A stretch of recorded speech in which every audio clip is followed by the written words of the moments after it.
Mga batanon sa Barangay Tejero sa Dakbayan sa Sugbo, nagsinulog ganihang buntag uban nila ang Eco Waste Coalition Cebu aron manawagan alang sa limpyo nga Sinulog Festival o Fiesta Senior. Dugang detalye niini sa live report ni Fem Marie Dumabog. Fem?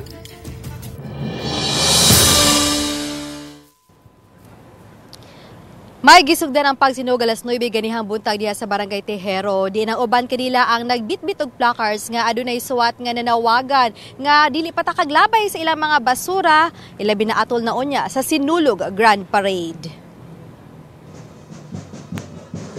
Dinhinining sulunod nga parte sa Barangay Tejero, dakbayan sa Sugbo, gisugdan ng ilang pagsinog. Gawas sa gibitbit nga imahen sa Santo Niño, ang uban kanila nagbitbit og papel og cardboard nga adunay gisuwat nga mga pulong nga mao ang tinuod nga debosyon kang Senyor Santo Niño, ang pagpanalipod sa kalimpyo sa Sinulog. Gipanguluhan kini sa Eco Waste Coalition. Matod sa mga residente og sa nagpasiugda sa kalihukan nga sagad na bantayan nila nga atol sa bisperas o sa Fiesta Senior. Ilabi na panahon sa Sinulog Grand Parade, ang mga basura nagpasad sa daan. Sa ating mga mananampalataya, ang Eco Waste Coalition ay nakikiusap. Una, huwag po tayong magdala ng mga plastic, huwag tayong maglagay ng mga pagkain na sobra-sobra, no, para hindi tayo magtatapon, no. Yun yung tunay na pagrespeto at paggunita ng isang sinulog. Ug ang mga basura ang sagad mo bara sa kanal ug makamugnag baha kung masinati ang kusog nga pag-ulan. Isang trash free, no, maraming nagugutom, maraming binabaha kapag umuulan dito. So let's all do our share. Tinuod yun na kay ano problema man jud ang basura, especially kung ting-uwan o baha sa jud diri. So far okay man sa damong basura diri, kina-segregate man jud nya everyday ginakuha. Hope ang tao jud mamatngon jud.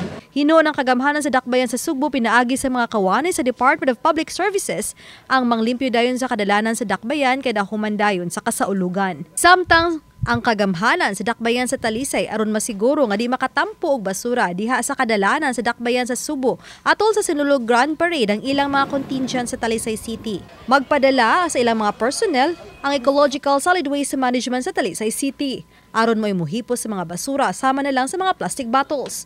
Nasayab ng kita nga ang mga katauhan pretending kung daghana. So kami po sa Talisay, labi na ako ang task force. Nag-andam sugo ka ng mga sako o mga plastic bags na kung doon naman ganyan ka ng mga di na kinikyan doon mga maglitiring mga basura ato lang i-update ang collection. Samtang ang Talisay City Police ang mitaganaw sabog personal alang sa seguridad sa ilang contingent ug sa silingang lungsod ug dakbayan sa Cebu Province. Siyempre support pa rin kami sa Sinulog sa Talisay. That's why we strengthen our border control. And of course, may naman tayo contingent diri sa Talisay, yung Talisay contingent. So we'll be securing also our contingent.